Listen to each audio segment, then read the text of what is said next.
All right, hello everyone. Welcome back to another rendition of Movie Anatomy, where today we're going to be reviewing the film Yesterday. And before we begin, you can listen to us on iTunes at Movie Anatomy, at Spotify at Movie Anatomy, or at YouTube at our channel Movie Anatomy. Yeah, we're getting really official here. We got the new setup. Yeah, new I microphone just here. keep thinking about like YouTube videos where like they get like a new set, but like in this you can't see. So like, You don't know that we have this new microphone, but we have a new microphone here. and there's like a bowl of pretzels in front of me, and I really want to eat them, but it's just gonna be me crunching the microphone, so I'm You not. can Gonna back up. You can back up if you want. Nah, it's okay. I'm just gonna be self-conscious. All right, so yes, was it yesterday we saw the movie yesterday?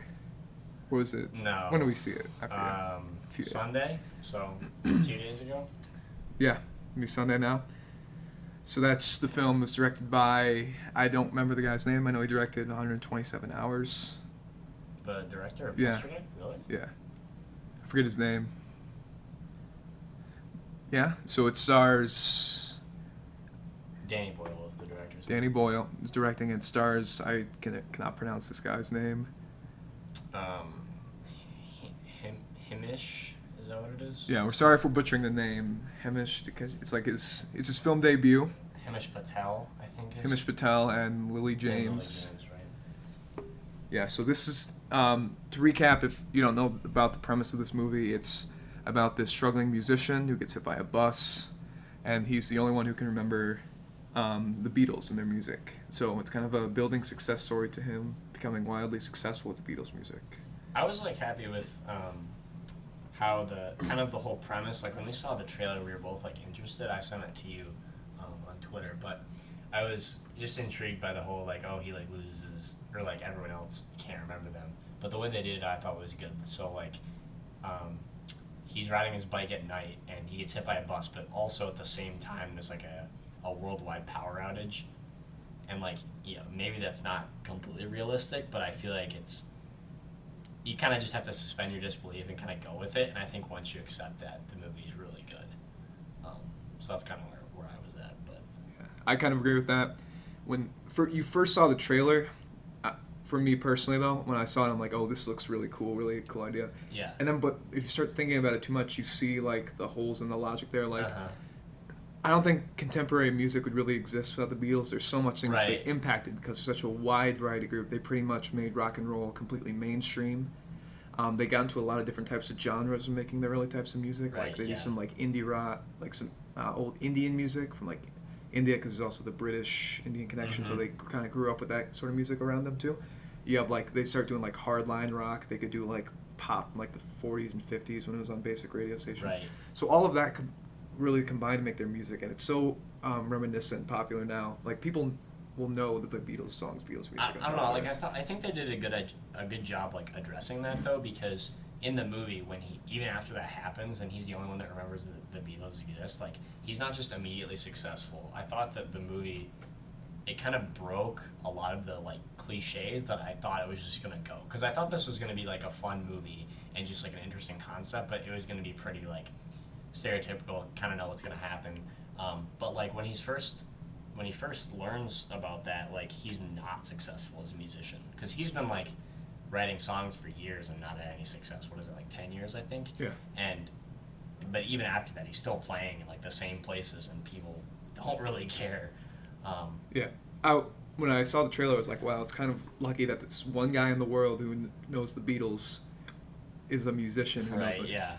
But I rationalized it being like, one, this is like this could never actually happen. Well, so. yeah. Like I said, I think you just kind of have to accept. But also, they kind of covered up for that by the fact that two other people in the movie, a older British woman and an older Russian man, they also Mhm. remember the Beatles, but they can't sing very well. I really enjoyed that just like element of the story. Yeah. We're just gonna do spoilers for this, but Hey, spoiler alert. But we the already kind of started. yeah, so in the trailer they kind of set up how they kind of build tension with like, oh, is he really the only one that knows about the Beatles? Do other people know he's like not lying, but that he's using their songs and he didn't write them? And they set up through the whole movie that these two people, like Jackson said, also know about the Beatles, or at least know something about what happened. And a really good scene in the movie, they end up going to one of his concerts, one of the really big concerts. His what is it? His album release, I think. Yeah, he plays it at the Pier, which I think was the site of the Beatles' first like big thing in America, Right. Where the British invasion started. And so they go into like his dressing room, and it's like really tense, and he's really scared because I also like how they kind of show his like guilt with the whole thing. Because there's an earlier scene where he's going on the James Corden show, and he goes on and like there he goes on it, and he says there's two men who have said they use Dylan in all their songs, and they do a really cool shot where it's just their feet coming out of this back, and it's like the shoes that they're wearing in Abbey Road, where Paul McCartney's not wearing any shoes, and Ringo Starr is wearing the all black shoes. Oh really? I didn't even notice that. That's cool. Yeah, that's something because I listened to some Beatles before. I just wanted to get to the movie. And that's a really nice detail that I appreciate. Like, you can tell they did their research in those Beatles songs. Oh, but so anyway, in that scene with the that is a dream sequence. It's not actually real. James Corden. Yeah, that's not real, but yeah, the scene dressing room. That builds the guilt and that he's like experiencing. But anyway, so later when they're in his dressing room, you think it's gonna be they're gonna chew him out or they're gonna like threaten him or whatever. They turn out they're like both really sweet. They both don't know each other. They're both completely one's from different parts of the British, world. One's from Russia. We see the Russian guy earlier when it's like his first big show. Yeah, he's opening for Ed Sheeran in Russia. Right. He plays Back in the USSR, kind of a fitting song, and that's where we first see him. They kind of make it obvious that something's different about this guy based on how the camera focuses on him, so you get little seeds of what was going to happen later. I just really liked, again, this was just like a cliche that it kind of broke that, there was going to be, the main character is going to have this struggle or whatever with like whatever new ability he gained but they were very like accepting, and they were like, I'm really glad the Beatles music continues to like live on. I don't know, I think that was just like also just kind of a good message that I didn't really expect. It's not just like and the conflict in the movie wasn't based on that. That's not what I wanted him to have to go through, you know? So, yeah. Right. So we can kind of just give like a little general plot run through of the movie, I guess. Okay, yeah. So, opening is what? You see him at... It's him being a really bad musician, honestly. Yeah. I like that he wasn't, like, amazing. He was He's definitely good. He sings all the Beatles songs very well. He's a good singer, but he's not, like, you know, he's not Ed Sheeran. That type, you know, no. He's not, and that's kind of they kind of touch on that too, because you understand that like the image is such an important part of like being famous, and he's just not what he doesn't seem like a traditional rock star or like wants, you know? Even like a folk or alternative star. He doesn't really look like that. I mean, he doesn't look of a. He's not like super in shape. Like he's not big, but like. I mean, he's what is he, Middle Eastern? That's his Middle Eastern. I think he's Indian. And, you know, he just wears, like, decently normal clothes, like, just plays in these, like, you know, not horrible places, but he plays at a couple, like, festivals, but he doesn't really have much of an audience. No, he goes, like, there's a kid's birthday party, he plays, like a local pub. Yeah, clearly, like, his group of friends is very, like, supportive, which is nice. I like the most that Lily James, who is a good actress, a really good actress. I really like her. She's not just the supportive girlfriend, she's his manager. Yeah. And they're clearly like not dating, but you can feel that they do have good chemistry. There's like something there. Yeah, but they're not like dating, and like he gets this the cliche again of him getting like really successful and like ditching her. They kind of do that, but they put a different twist on it. Yeah. It's not the traditional supportive girlfriend guy gets very successul and popular. And it was just like I didn't want like they didn't start out together, but when they didn't start out together, I was like, oh, okay, they're gonna get together in the end, and they kind of do, but it's like I said, it's a different route. So, and that's what I like about this movie. It was just very like refreshing, and the concept and just how they got to the end was just very different than what I expected, which is what I really like. So Patel plays Jack Malik, and so after like the failed festival, because they get him a spot at, like this popular music festival, Billy James gets him a tent. But yeah, really no one shows up. And he's like, he's had enough. He gives up. Yeah. So we see like a nice little flashback in the car. They talk about how they first met, and they first got together. He played at the Battle of the Bands when he was back in elementary school. Yeah. Yeah, probably the same one that Jack Black played at. That's in school. Probably. Yep. Yeah, so he says that he's kind of given up. He might go back to teaching, and she's also a teacher. And she says, "Don't go back to teaching. This is what you really love." But it's just so many failures for him, and we see like some early on we see some of the clips of him being not very successful. Like, we kind of understand why at this point he's ready to just give it up. He gets an offer to be a full-time job. It's like job at, like, this Walmart type place, pretty much. Yeah, he does like inventory. Yeah. Just kind of mows around on like a little forklift and like sings songs to himself most of the day.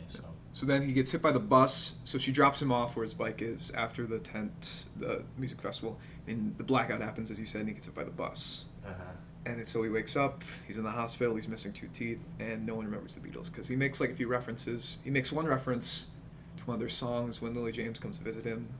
You'll be taking care of me when I'm 64, which I actually didn't know was the name of a Beatles song until I looked at it after. Kind of the awe of like hearing that, like even though obviously like the Beatles exist, it's kind of different to hear it from somebody else, and that these are the first people hearing it, even though their reaction. I mean, they do have a very like wow, like how have you not played this so before? well written songs, yeah. Right. So that's kind of the movie kicks off, and then gets like a small agent. Then he goes through a reality public TV show. He gets screwed by Ed Sheeran. We said they go to Russia. He shows off his songwriting skills. They do a little game where he said, "Come write a song in 15 minutes," and he plays "Let It Be" because he knows all of them.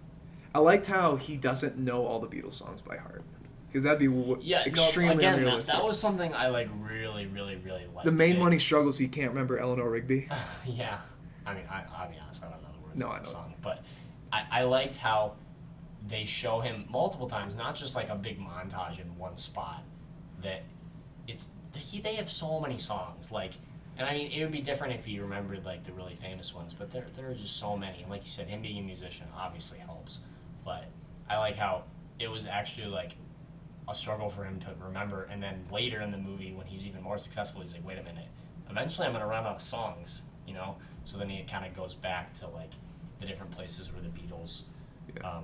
Were, and kind of tries to jog his memory. He goes back to Liverpool, Manchester, which one of those British cities. What about it? He goes to like is it Manchester or Liverpool? He goes to Liverpool because that's where Elton John is supposed. I mean, not Elton John. John Lennon. Rocket Man, no. John Lennon. That's where John Lennon is supposed to be from. So you see Strawberry Field, Penny Lane, and the grave of Eleanor Rigby all influences on Beatles songs. He sees Ellie there, doesn't he? And they're like, because he went to LA earlier to become a musician. He meets with Ellie, and they have like a date. But like they can't. She says that like she says she's never felt loved by him. That's why they can't really. So this is kind of the one part in the movie where it kind of goes away. We both kind of talked about how we didn't really, not that we didn't like it, just we didn't understand like the character moment, because she says. Like we said, there's clearly this like there's chemistry between them, and maybe they'll get together or whatever. So in the one part where they think it might happen, this is after he's been very successful. She kind of reveals that she's always like loved him, but like, and she says this line that I wasn't really sure about. She says like, you've had 15 years to make your move or something. I don't really get why she can't like make if you're that interested in a person that you're like really close with. You can't just expect them to like know. I mean, clearly like they like each other and they spend a lot of time together. Yeah.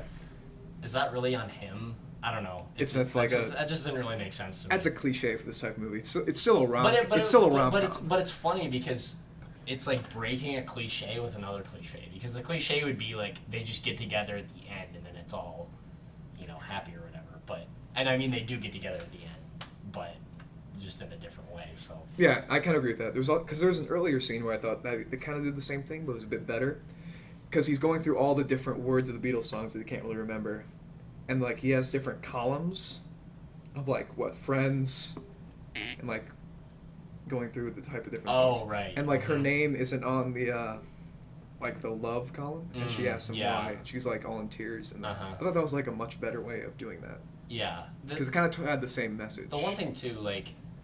They do have scenes where they like reporters and different people ask him about like where are you getting like inspiration for these songs, and he's like I don't know, and it's kind of a funny thing. Like eventually they would like keep asking, and like all these things that he's singing about he's never experienced really. Yeah, that's what some of them are more ambiguous, but they're like very specific things where like it just doesn't really make sense. But Yeah, like when Ed Sheeran asked him how he got the inspiration for Hey Jude.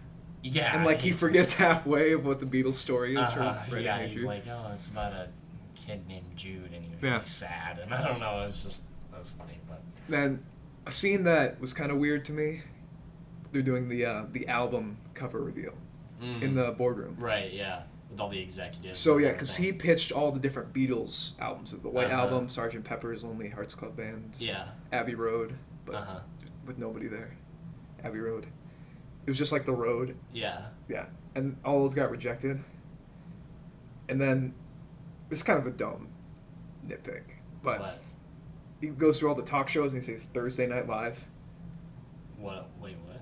He said you're gonna go all like Fallon, Kimmel, and like after they announced That's the not One in- Man Only That's album. not in the scene, though. Yeah, it is. Oh, I thought you were saying you didn't like the album covers. No, I didn't. No, I didn't like the scene. I didn't. A weird nitpick is that it's Thursday Night Live. Oh, I was- see. I it's thought you kind were of a- saying like the scene you like. No, didn't like. I like the how they played that out. I like Because it's a modern age. You can't use the same and album that's what- ideas that's like just from the what I- That's 70s. just what I was gonna say. Is Yeah. that they have to. It's a completely different age with like social Yeah. media and everything. Yeah, but that nitpick I said because they did some. Not just the Beatles don't exist. Yeah. Coca-Cola does not exist. Also, how is that a nitpick? Like, you can't say it's Saturday Night Live. Like, that's probably trademarked. Yeah. Like, you can trademark, like, phrases like that. But like, it doesn't. Like stuff is just missing. Like, Coke doesn't exist. Cigarettes don't exist. But instead of Saturday Night Live, it's just Thursday Night Live. I don't know. Well, I didn't think that was because of the blackout. I thought that was just because they couldn't use the word Saturday. It's more what it is. I don't know.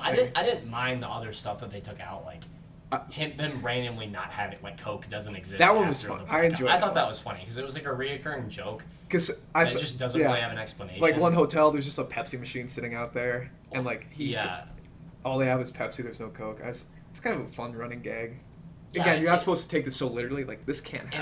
And I mean, in the situation like we were saying, where this is just so unrealistic, they can really do whatever they want. Like they could have like just all these very random, miscellaneous, unrelated things be, gone from like whatever the situation they're in. So, no, but yeah, I really like this movie. It was very refreshing. I So, think is the right word. did you enjoy the scene where he meets with old John Lennon? I did. I thought I wasn't sure when they 'Cause started it. Yeah. Because I actually didn't realize kind of what was happening, and he opened the door, and I was like, oh. Because the two people who enjoyed the Beatles songs and like were saying they were happy they like continue to live on, they gave him the address, right? For Yeah, in John the dressing Lennon's room house. after his performance on the. I didn't think it was like disrespectful or anything. I don't know. It seemed like fairly like wholesome. I don't know. It was more that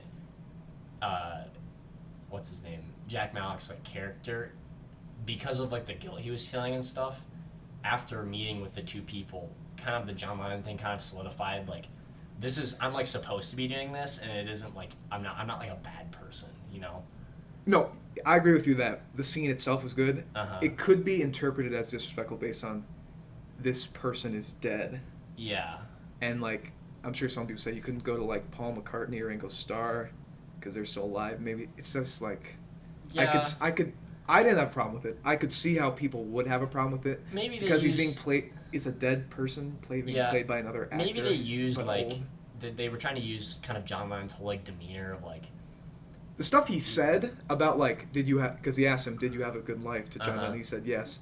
And the stuff he says is stuff like that John Lennon actually like I feel like had right, like stuff and he felt believed proud of. in, Yes. like actually like Fought for the woman he loved, thought of, Yoko yeah. Ono. And yeah. that's why I feel like they use John Lennon because he's like the easiest, like He's the most iconic very Beatle. clearly like of what the messages they were trying to go for. I think he really embodied them, so it made a lot of sense for him to be the person that he meets. I hadn't really thought of it as like being I don't think it took anything away out of that. Yeah. So, yeah, but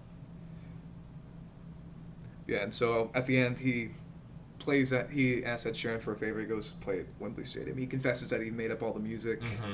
I like that. I didn't want it to end with everything going back to the way it was, because that's also just like a cliche. Yeah, so I guess this timeline is still continuing. Like it's gonna be weird. He'll remember everything that happened like that did happen originally. Now it's all different. Oh, before like Yeah, the, but the again, blackout. you're not supposed to take this very seriously. It's not like a very serious premise.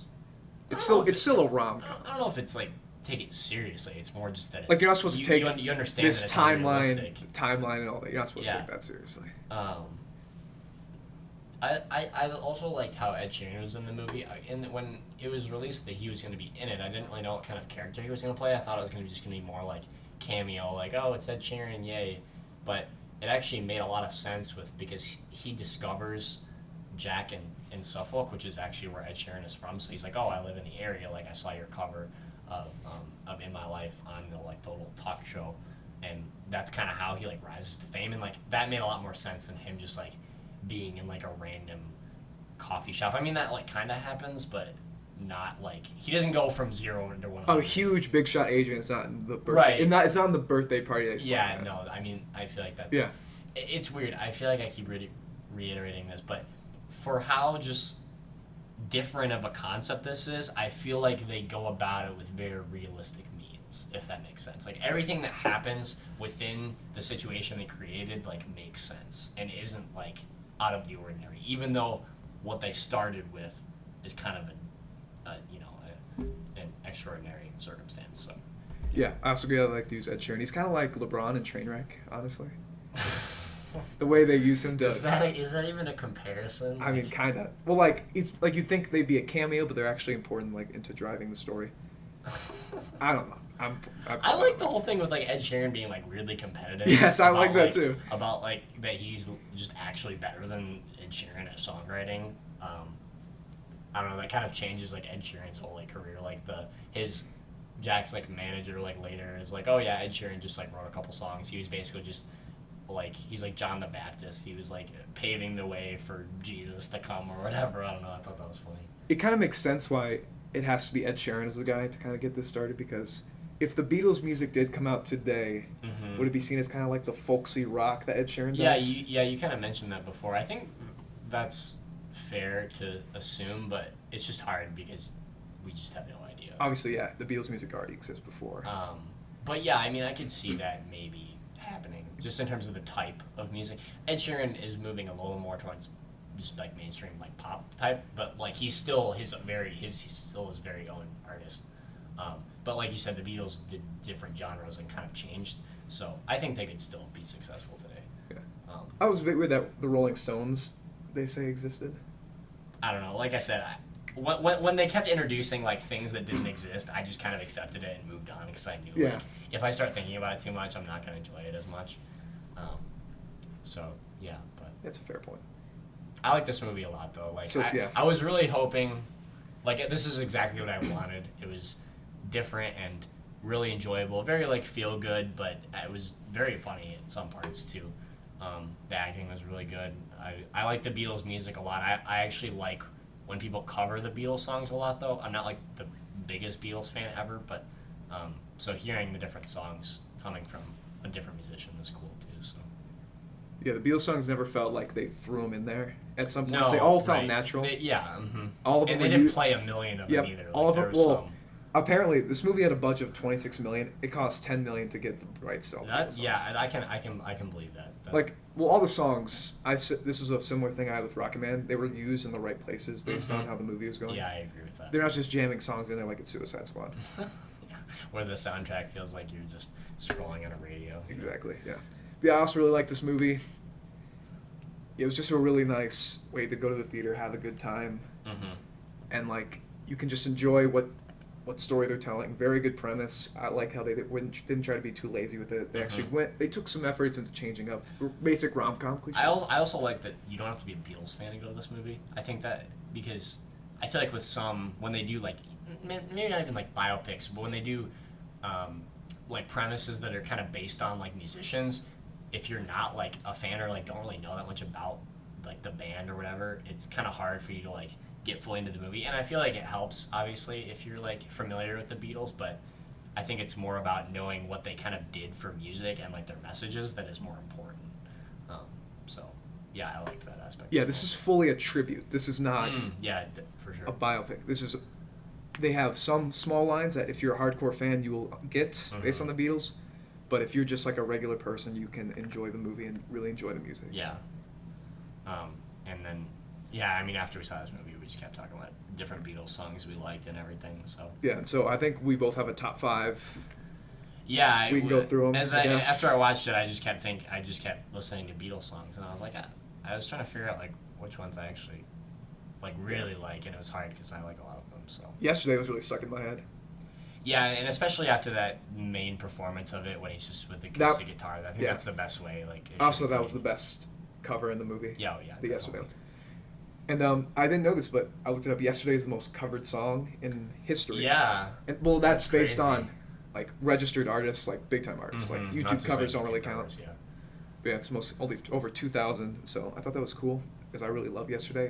It's in my top 5. But you can start with yours. You can go 5 to 1. So for 5, I have Hard Day's Night, which the main reason why that's in my top 5 is because I had Beatles Rock Band when I was a kid, and that was like my favorite song to play on there, and it was just fun, like playing the guitar and everything. I don't know, it's just nostalgic for me. I like Blackbird too. That's the Beatles songs besides like the Hard Day's Night one. I like the more like slower, like acoustic ones. So Blackbird is really good, very iconic. I remember I knew the lyrics to that even when I was younger. I didn't even know it was a Beatles song. Let It Be, which is very iconic. As I get older, I like that song even more. I like the story behind it too, with like Paul McCartney and him having a dream and everything. That's really cool. Yesterday is my number 2, just as we just talked about, and then In My Life is my favorite one. And I was really glad that was kind of an important point in the story because that's the song that he sings on the radio, on the little like local news thing, and that's what Ed Sheeran discovers him by. And also, Ed Sheeran does have a cover of In My Life on YouTube, and it's at some sort of event. I don't remember what it's at, but Paul McCartney and Ringo Starr are like in the audience, and when he's playing it, and I can't even imagine trying. It was really good, but the nerves in that room would have been ridiculous. So Yeah, it's a good list. Mine's a bit different. I think I have 2 of the same. oh, okay. My number 5 would be Back in the USSR. I just like the whole upbeat feel Yeah. of that compared to like what it's about. Uh-huh. 4 is Here Comes the Sun. It's my favorite song from the Abbey Road album. Oh, okay. It's a very uplifting song. Yeah, I just think of the Bee Movie. Yeah. Which is really bad. I don't think that's how the Beatles would want to be remembered, but that's just my Yeah. 21st century mind. Most of my top 5 is Paul McCartney written ones. Oh, okay. I think that's because he's my favorite Beatle. Like I'm just thinking about that. 3, I have Let It Be. Similar reasons that you have. 2 also I have Yesterday. Yesterday was probably like my favorite overall in terms of like how it was written and the story behind that one. And number 1 is Hey Jude. Oh, right. It's just a song I just can listen to anytime. Yeah. There's like so it's funny because there's like so few different words in the song. It's like very simply written, but like I love like it's like its own story as it builds up through it. I mean, Hey Dude is that right? Hey Dude, Hey Jude. Yeah. Yeah. As an important point in the movie with him releasing the song. Ed Sheeran thinks It's kind of the modern like take on it, and Ed Sheeran's like, no, I think it should be called Hey Dude. No one's It named just makes Jude way anymore. more So yeah, sense, no one's you know? named Jude. Oh yeah, really quick. We didn't talk about what was it Elizabeth Banks, her character, or not? Is it? It's Elizabeth Kate. Banks? I think Kate McKinnon. Kate I think McKinnon, his manager. His manager. It's played by She's Kate so McKinnon. over the top and like Yep. just awful. Like wants to just take all the money out of you, like studio executive. But I like loved it. I think it worked really well, like in the movie, because there wasn't really a character like that. Everyone seemed very realistic and like grounded, and they just had this one character that's so like. I mean, I'm sure there are people like that, but some of the lines that she had, they had were really funny with her. So yeah, I thought she was a really good comedic character in the movie. All right, so yeah, I definitely love the movie. I'd give it like if I had to give it a score, like an 8 out of 10. Yeah, Very enjoyable. Probably the same. I gave it an 8.2 on One my scoring, but of my favorite summer movies we've seen so far. yeah, so probably would make my top 10 based on what's still hopefully, left coming I out. just realized that I mean we're halfway down in 2019. Which That's is crazy. The summer's been kind of weak for movies. Yeah. Overall, it's been very top heavy. I I'd was say. reading the box office for the summer is like one of the lowest it's ever been, It's which is insane because Avengers Yeah. Endgame is quite possibly going to be the biggest movie ever released. So, Yeah. You wanted to talk about some questions you So got on yeah, it's a Instagram? little experiment. I asked for some questions. We got a couple nice ones we can discuss about movie and TV because, it's important like not just talk about what we personally like. Mhm. It's important like because other people, everyone has opinions about movies. Everyone's Yeah. a movie critic. we just happen to be able to talk about it over a platform. Yeah. We'll just do like really quick. Just a few questions here. This one from Cedric Frosler. I'm probably butchering your last name. Sorry, Cedric. What is your opinion on Your Name, the 2016 anime film from Japan? It's a movie I haven't seen, and you haven't seen either. I haven't seen it either. I know it made a lot of money in Japan, and not just because it's like Pacific Rim or something, and it's just giant robots. Like, it's a very, very well written, emotional story. I've never really watched anime, but I want to try to watch more Studio Ghibli films. That's who made Your Name, because it seems like their track record has been that of like Pixar in terms of the quality of stuff they put out. So yeah, that man like Miyazaki. I've never seen Spirited Away. I probably definitely should, yeah. based on how it's talked about. Yeah, it made over $300 million at the box office in 2016. Your Name. Yeah, Your Name made over $300 million. 97% Rotten Tomatoes. It's got great reviews. I've heard the soundtrack is actually really like amazing. It got nominated for, I think I actually got nominated for Academy Award. Oh, didn't win, but I think it did. Gotcha. Yeah, so we've never seen it. Maybe we could do a review of that or That something. definitely sounds good, based on what I've seen. All right. So I got one now from Caleb Chamberlain. What do you guys think of the new Spider-Man movie? Will it be good? Will it be bad? Will it kind of be average? Tune in tomorrow. Tomorrow we're going to see it. I don't know if we'll ever review it after. It depends on what time we see it, probably. Yeah. I'm really excited. I think it's going to be good. I've tried to stay away from like stuff about the movie because I don't really want to know anything. But I think, Spider-Man Homecoming is really solid. We talked about this a little bit on a previous podcast, but Spider-Man Homecoming was really solid. I think in the wake of Endgame, there's a lot you can do with the plot, and then Jake Gyllenhaal is a great actor, and I think could be a really good villain. Mysterio is really interesting. I'm curious to see how they kind of deal with his character just based on all the stuff with him being a liar and what's actually going to be true and kind of what's the next step for the MCU. So Jake Gyllenhaal's kind of the actor where you don't really know exactly what he's thinking. It's really good casting for what they're trying to do. Yeah, I agree. Yeah, he just has kind of like a face where it's like pleasant on the outside, but you can like see a dark side of him. You could see him plotting That's like something. in Zodiac, how he's like he's like this really nice like cartoonist or whatever, but you can see like the obsession like growing inside him and everything. Or like Nightcrawler does some like really fucked up shit. I love that movie, dude. It's so good. You're the Jake Gyllenhaal. I know, but Nightcrawler is really underrated. See Nightcrawler if you haven't. I'm optimistic. I think it's going to be good. I think it'll be probably like upper tier Marvel films, but we'll have to wait and see. All right, I have one here. What is your favorite movie that you've seen this year? That's from Nathan Schlucker, yeah. That you've seen this year. Let's see. It's so easy to say Endgame. Yeah, I kind of don't want to say Endgame, though. Movie, it's more of an event than a movie, I think. Yeah. In terms of overall quality of a movie, I'd probably say Rocket Man. Rocket Man, yeah. Because it is early. Oscar season doesn't come out. Once Upon a Time in Hollywood's coming out in 2.5 weeks. I'm trying to stay, like, we'll see about that movie. I mean, hopefully it's good, but I don't want to, like... Once Upon a Time in Hollywood? I know. I mean, yeah, it's probably going to be good. I'm trying not to, like, raise my expectations, so much. I'm excited for it, though. I liked Yesterday a lot, but, yeah, I think Rocket Man might be one of my favorites so far. I mean, I feel like the movies I've seen have just been, like fine. It's but been a not, lot of like, fun. great. We saw Child's Play last weekend. That was a really good time, but obviously not my favorite. No, like John Wick, not best movie I've seen this year, even though it was good. Not the best I've seen. Yesterday. Yeah, a lot of like just passable, decent movies. Yeah. And that's probably why you can say the summer's been so down overall. Right. Nothing's really good enough or bad enough to really. So yeah, I mean, I guess Endgame, but Rocket Man in terms of quality as like a singular film. Really good film. Though I'm sure we'll get more over the next half of the year. Hopefully, dude. That's actually a good thing. I don't want that to be the best movie I see. No, I do not either. All right, so our last question here, Tyler Ashman. Do you guys think they should end Family Guy and The Simpsons? They both been going on 20 years. I think those are kind of in their own categories. Like I feel like The Simpsons is so just iconic, and maybe it should end. It's hard. I feel like The Simpsons hasn't been like funny in like a long time. Yeah, it hasn't been funny in a while, so like they kind of missed their good point to cut it off. To end, yeah. It's become like its reputation now, like with kids growing up, like they probably don't even remember. Yeah. That like the funny parts because it's going on for so long. I feel like we're a little bit too young because the people we are a little bit older than us are like the ones that kind of watched it when they kind of first started to be a teenager, and that's when like they understood like the cleverness of the writing and everything. I don't know. I feel like it should end, but also kind of like you said, maybe they should just keep going because they didn't end it earlier. It's gone on so long at this point. They kind of passed their point of like ending it correctly, or but even I, like a but little I late. feel like Family Guy is kind of its own thing. I think Family Guy is funny. I understand why a lot of people don't. Sometimes they go too over the top with the humor, but I feel like there's always going to be stuff they can like write about.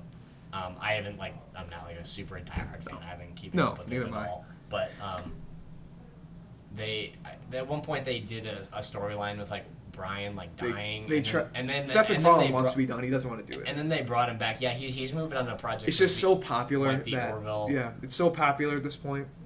Yeah. It's weird because Family Guy is still really popular. The Simpsons, I really don't feel like it is. It's just kind of coasting. I feel like it's still popular. It's just not like talked everyone about nearly knows as The much. Simpsons, what it is. Yeah. I feel like most like people like around like 25 and Mhm. younger don't really can't really name Can't- like specific yeah, episodes right. or moments. I just feel like they're in their own category. I think The Simpsons is That's a by good point. far a better and more relevant and iconic show. But I feel like maybe they should both end, but maybe not.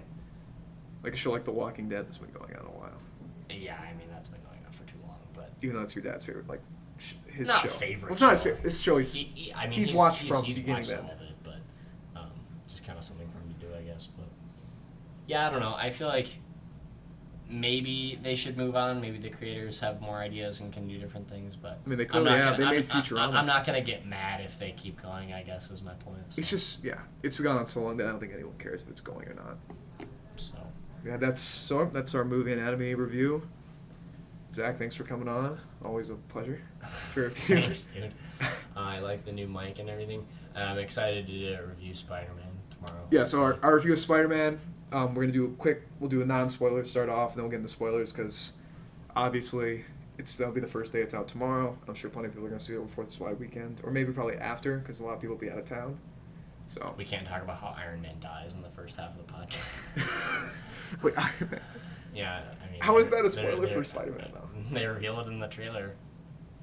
Because it happened in Endgame. I If you haven't know, seen I know, Endgame I'm at this just kidding, point, I'm just I don't know what to tell you. Yeah, I mean, either you just don't care or you just want to know spoilers because you haven't seen it. So. Yeah. Anyway, All right. until next time, Signing off, I guess. see ya. Go watch